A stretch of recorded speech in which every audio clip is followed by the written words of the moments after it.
Alright, so we have an invisible zip in the back of this skirt here, and what we want to do, we've got two darts here.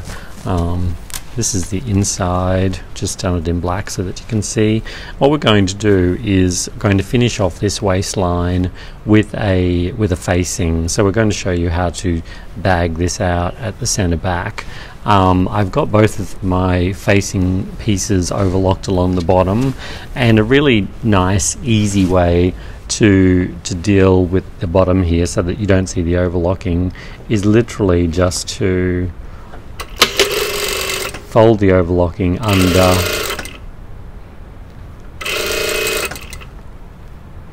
and top stitch it up out of the way. Of course, I'm only working with the back and the back facings, but if you were doing this on a real skirt, you would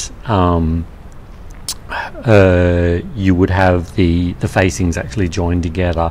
So these would be sewn at the side seams onto the front facing, because it's best, like, you know, to sew around the body rather than sort of doing the back, finishing off the front and then sewing them together. You don't get a very nice flow through at the side seam. Alright, and you can see here that that's finished, so now all you see is the one row of stitching there, so it's a much nicer finish. The other thing you have to be careful of too is that we've got our grain here, and you can see, if you're getting close, that the grain is going this way, so it's actually in line with the centre back, and as it goes off to the side seam, it goes onto the bias. So it's very important that when you're using your pieces, that you don't confuse this section where it's going onto the bias for the centre back, because it won't fit onto the shape of the waistline properly. So keep that in mind.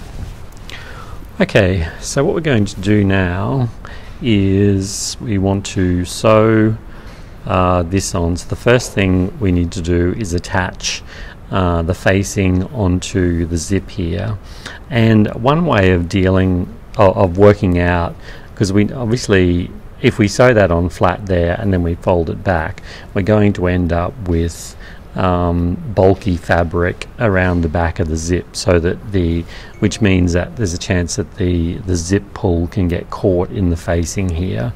So what we want to do is fold that back further so that it actually sits back away from the zip, and there's no chance that the pull will get caught in the facing. Okay, so because we've only got a 1 centimetre seam allowance on here, it's quite easy to do, and all you do is, so you're folding that down there, so the right side up, right sides together here, and what I'm going to do is just sew 1.5 centimetres. So the zip tape here, you can see it goes a little bit away from the edge. So I want to sew this so I catch the zip tape underneath. So 1.5 centimetres from the raw edge to the edge of the zip tape.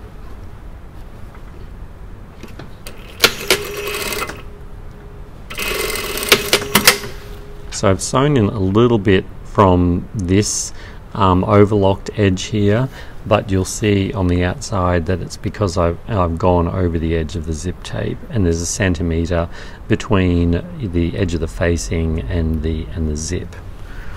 Okay, so that's on that side. Now this is the only real tricky bit. You just need to fold this back on itself here, and like so, fold the whole thing back. Don't worry too much about this little flap here. That seems to work itself out most of the time. So fold it all back, fold all of the seam allowances back towards the facing, and we're going to stitch this. We have a 1 centimetre seam allowance around our waist. My darts aren't pressed, so make sure that the darts fold towards the centre back.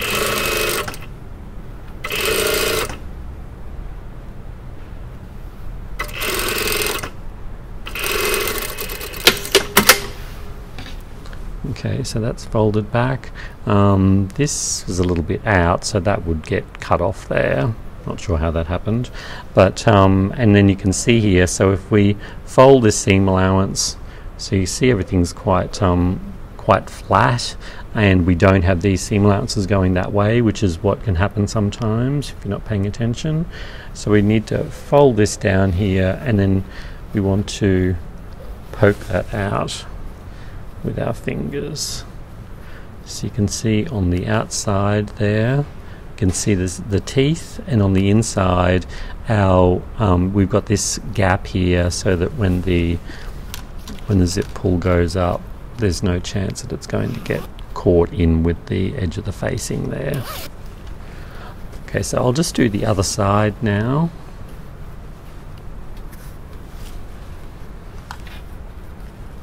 And again, 1.5 centimetres. Generally the edge of the zipper tape would be in line with the edge of the overlocking anyway, but just keep in mind that we're using the edge of the zipper tape as a guide, not the overlocked edge. So pull these up, make sure that we're flush at the top here. Stitch this, as you can see there. Now again, we just need to fold all of this back this way. So we've got it out flat, and we're folding it back to the outside. Okay, so we line our top edges up. 1 centimetre seam allowance along the top edge here. Darts getting folded towards the centre back if they haven't been pressed.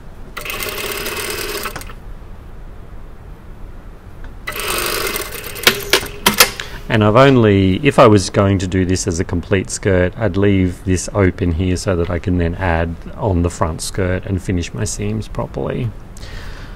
So again, this top edge here, so we want to put our hand in between the outer and the facing, fold the seam allowance down, and then poke it out towards the outside. Okay, so 2 more things to do. One is to zip it up, and you can see somehow it's worked out that my top edge is a little bit uneven. So all I have to do there, unzip this one, and it's about 2 millimeters I'll need to come down. So what I'll do is I'll go back here again, and I'm going to do another row of stitching a couple of millimeters down. So I've made it a little bit wider there, but I've kept this the 1 centimeter distance. So again, fold this down, and it's not really going to affect anything by making that seam allowance a little bit bigger, other than to make this a nice even flow through at the top here. The other thing too about having the zip going all the way to the top is that you generally don't need a hook and eye at the top there, although you could still add one if you wanted to. Okay, one last thing we need to do, and this would actually happen once you've got the side seam sewn, so it's a whole skirt all the way around. So the back facings are joined to the front facing, the back skirt's joined to the front skirt, and then you would do an understitch around the waist. So you'll never be able to get it right back in close to the zip, so just start as close as you can, and we're folding the seam allowances towards the facing. And again, I'm going to stop short of my sewing there so that I can still finish off the rest of the skirt. Just trim that there. And you can see my understitching has started a couple of centimeters back here, because that's as close as I could get. And when this folds under, you get a nice finish on the inside. It helps roll that seam to the inside a little bit, and that's the inside of your facing there. And this bit here, you could actually, if you wanted to, you could snip that corner off, or you could fold that corner up and put a little stitch there to hold that up as well. And there's your invisible zip with the back facing.